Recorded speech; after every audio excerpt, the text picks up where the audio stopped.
भयमुक्त अंबरनाथ ही टॅगलाईन घेऊन आज तुम्ही लोकांसमोर जात आहात. तर हे भयमुक्त अंबरनाथ घडवण्यासाठी तुम्ही कसे प्रयत्न करणार आहात?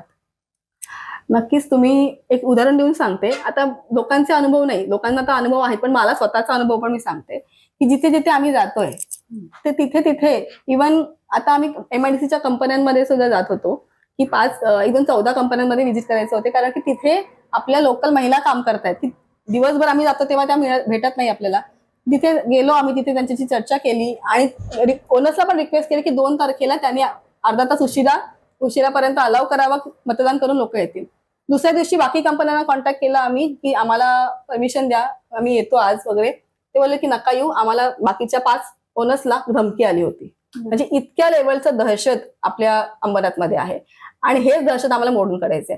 मी सांगू इच्छिते की माझ्या माध्यमातून म्हणजे जर आपण नगराध्यक्ष पद आपल्याला मिळालंच तर हे जाणारच आहे. म्हणजे मी ह्यालाच पाठिंबा देणारच नाही, ह्याला आळा घालायचंच काम करायचं आहे. जर मी सपोर्ट करत नाहीये, प्रोत्साहन देत नाही या गोष्टींना, तर बाकी लोक तर देणारच नाही. बरोबर.